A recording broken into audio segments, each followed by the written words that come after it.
Sir இப்போ bank அக்கௌண்ட்டை freeze பண்ணிட்டாங்க. இப்போ உடனே நம்ம என்ன செய்யணும்? நம்ம வந்து மணி வந்து வித்ட்ரா பண்ண முடியல. இப்போ என்ன சார் நம்ம பண்ணணும்?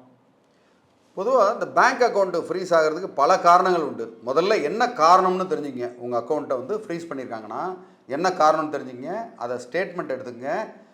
அது சம்மந்தப்பட்ட நிபுணர்கிட்ட நீங்கள் போங்க. நீங்களாகவே ஏதாவது ஒரு ஐடியா பண்ணி டக்குன்னு முடிச்சிடலான்னு பண்ணாதீங்க.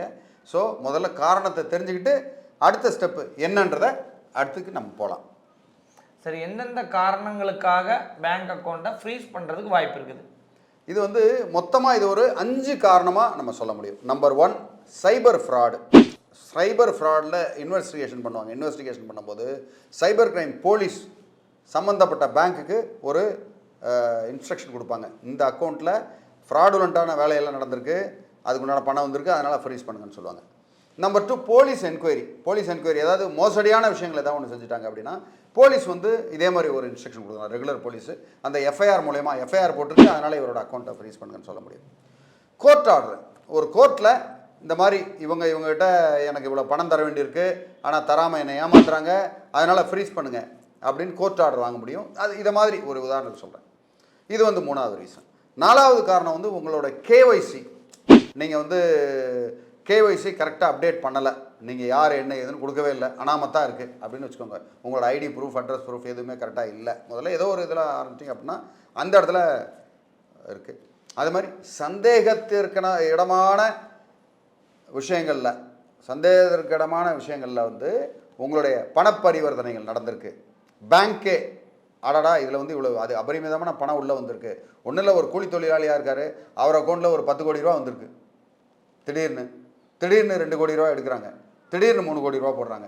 சம்மந்தமே இல்லாமல் ஒரு சேவிங்ஸ் அக்கௌண்ட்லன்னா அதை ஃப்ரீஸ் பண்ணுறதுக்கு உண்டான பேங்க்குக்கு அதிகாரம், பேங்க்குக்குன்னா பேங்க் அதிகாரம் இல்லை, சம்மந்தப்பட்ட அதிகாரிகளுக்கு வந்து இவங்க தகவலை கொடுத்து அந்த தகவல் மூலயமா ஆர்பிஐ இவங்க அக்கௌண்ட்டை முடக்கிறது ஒன்று. ஸோ இந்த 5 காரணம் தான் முக்கியமான காரணமாக கருதப்படுது. சார், ஃப்ரீஸ் பண்ணுற அத்தாரிட்டி யார் யாருக்கெல்லாம் சார் இருக்குது? மொத்தம் இதில் 4 பேருக்கு இருக்குது. நம்பர் 1 போலீஸ், சைபர் கிரைம் இந்த மாதிரி இதுக்கு உண்டு. கோர்ட்டுக்கு உண்டு. கோர்ட்டுக்கு உண்டு.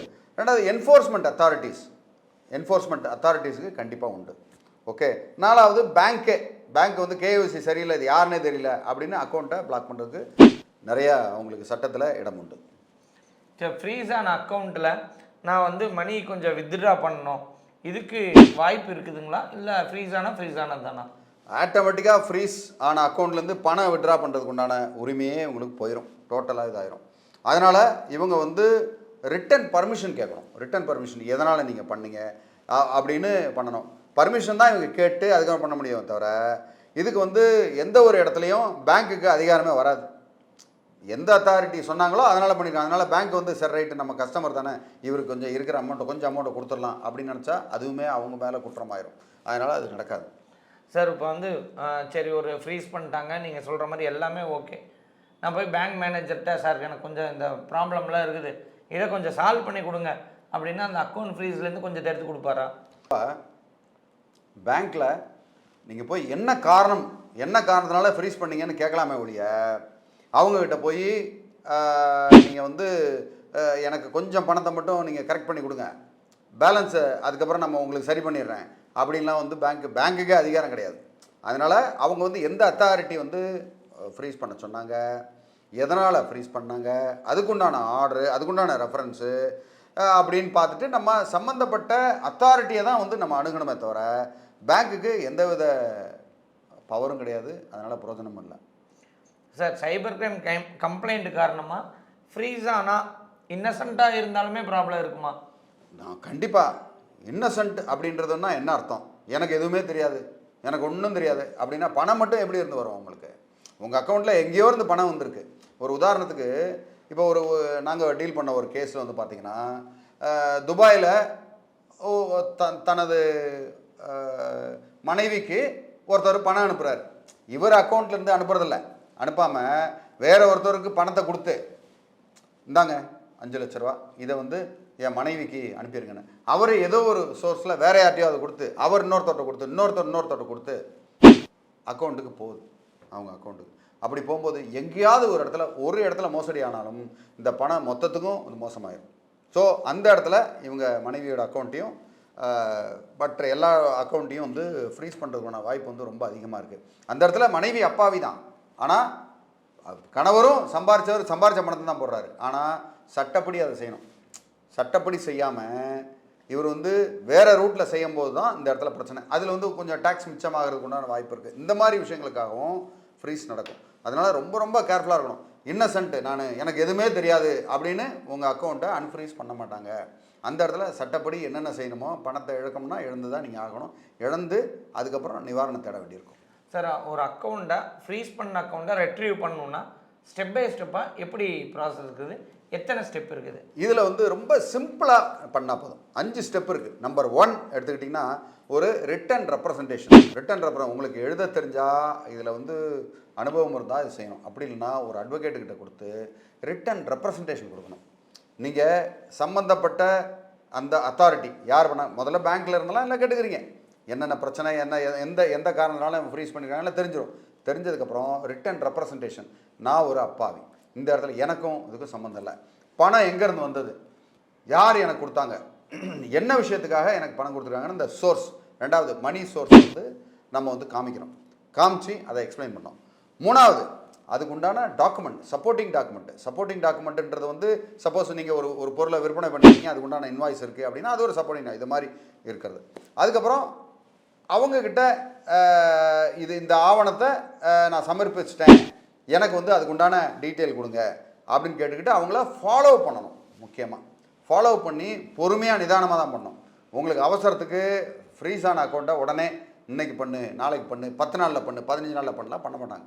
நிறுத்தி நிதானமாக தான் செய்வாங்க. நிறுத்தி நிதானமாக நம்ம கேர்ஃபுல்லாக ஒன்று ஒன்றா ஸ்டெப் பை ஸ்டெப் ஆகணும். உங்களுக்கு உடனே பண்ணணும்னா நேரடியாக அந்த அத்தாரிட்டிகிட்ட போய் நீங்களோ உங்களுடைய அட்வொகேட்டோ போய் அவங்கக்கிட்ட நெகோஷியேட் பண்ணி இருக்கிற டாக்குமெண்ட்லாம் கையோட, ஏன்னா இங்கேருந்து நீங்கள் அனுப்பிச்சி ஸ்பீட் போஸ்ட்டில் அனுப்பிச்சிங்கன்னா ஒரு நாள் போகும், அவங்க இருந்து பார்க்க மாட்டாங்க. இதே நீங்களே டைரெக்டாக போகிறீங்க, இல்லை உங்கள் அட்வொகேட்டோட போகிறீங்க, இல்லை அட்வொகேட்டை மட்டும் நீங்கள் ரெப்ரசன்டேட்டிவாக அனுப்புறீங்க அப்படின்னா அவர் நேரடியாக கையில் கொடுப்பார். ஆனால் ஒரு விஷயம் என்னென்னா, உங்கள் அக்கௌண்ட் வந்து 500 ரூபா மோசடிக்காக ஆனாலும் சரி, 5 லட்ச ரூபாய்க்கு மோசடி ஆனாலும் சரி, 5 கோடிக்கு ஆனாலும் சரி, உங்களுக்கு ஆகக்கூடிய செலவு, உங்களுக்கு 15 நாள் உண்டான அட்வொகேட் சம்பளம், மற்ற எல்லா சம்பளத்தையும் அது வந்து கொடுத்து தான் ஆகணும். 500 ரூபா தானே, 500 ரூபாய்க்காக நான் இவ்வளோ செலவு பண்ணணுமான்னு நினச்சா பண்ண முடியாது. அப்படின்னா நீங்களே தான் போகணும், நீங்களே போய் அதை செய்யணும். அப்படி இருந்தாலும் உங்களுக்கும் அதான செலவாகும். ஏன்னா என்னை ஃப்ரீஸ் பண்ணுறவங்க யாரும் உங்கள் பக்கத்து தெருவில் இருக்க போகிறதில்ல. ஃப்ரீஸ் பண்ணவங்க எங்கன்னா கிட்டத்தட்ட பார்த்தீங்கன்னா ஒரு 1000 மைல் தள்ளி இருப்பாங்க. ஸோ அந்த இடத்துல ரெப்ரசன்டேஷன் தான் கண்டிப்பாக கொடுத்தாகணும். அந்த ஸ்டெப்பை ஃபாலோ பண்ணி அன்ஃப்ரீஸ் பண்ணிக்கலாம்.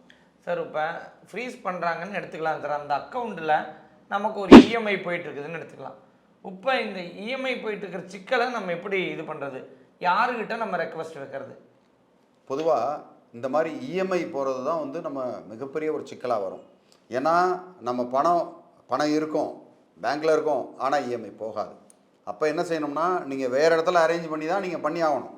அதுக்குள்ளே சைட் பை சைடு இதை அன்ஃப்ரீஸ் பண்ணுறதுக்கு உண்டான வேலையை பார்க்கணுமே தவிர, இஎம்ஐ இருக்குது அதனால தான் என்னால் இஎம்ஐ கட்டலைன்னா, ஒரு பக்கம் ஏதாவது ஒரு ஹவுசிங் லோனே இருக்குன்னா அவங்க உங்கள் வீட்டை எடுத்துகிட்டு போயிட்டே இருப்பாங்க, நீங்கள் கட்டலை அது உங்கள் பிரச்சனை அப்படின்னு போவாங்க. ஸோ இந்த மாதிரி நேரங்களில் தான் ரொம்ப கேர்ஃபுல்லாக துரிதமாக செயல்படணும். உடனடியாக நடவடிக்கை எடுக்கணும். உடனடியாக இந்த ஆவணங்கள்லாம் ரெடி பண்ணிவிட்டு, நீங்கள் இன்னசென்ட்டு, உங்களுக்கு எதுவுமே தெரியாதுன்றதை ப்ரூவ் பண்ணிவிட்டு அதுக்கு கடன்னு அந்த வேலையை செய்யணுமே தவிர, இந்த நேரத்தில் ரொம்ப ஜாக்கிரதை. இதை வந்து மெத்தனமாக இருக்கிறவங்க தான் இந்த இடத்துல பல பேர் இதில் பாதிக்கப்படுறாங்க. இப்போ நம்ம இந்த வீடியோவில் என்ன தெரிஞ்சுக்கிட்டோம் அப்படின்னா, ஒரு அக்கௌண்ட்டை ஃப்ரீஸ் பண்ணுறாங்கன்னா ஃபஸ்ட்டு நம்ம அதுக்கான காரணம் என்ன அப்படிங்கிறத முழுமையாக தெரிஞ்சுக்கணும். அதுக்கப்புறம் சில மருத்துவ தேவைகளுக்கோ நம்ம நடைமுறை தேவைகளுக்கோ என்னென்ன தேவையோ அதை வந்து கோர்ட் மூலியமாகவோ நம்ம சட்ட மூலியமாகவோ நம்ம பெற்ற முடியும் அப்படிங்கிறத நம்ம தெரிஞ்சுக்கிறோம்.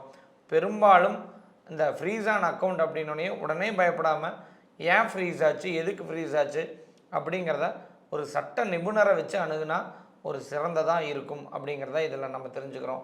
இல்லை இந்த மாதிரி உங்களுக்கு ஏதாவது நடந்திருந்தது இல்லை அப்படின்னா நீங்கள் அதை தாராளமாக எங்களுக்கு கமெண்ட்டில் தெரிவிக்கலாம். ஒரு கன்சல்டேஷன் எடுத்து இன்னும் நான் தெரிஞ்சுக்கணும்னு நினச்சா நீங்கள் தாராளமாக இந்த ஸ்க்ரீனில் தெரிகிற எங்கள் நம்பருக்கு தொடர்பு கொண்டு எங்கள்கிட்ட கன்சல்டேஷன் எடுத்துக்கலாம்.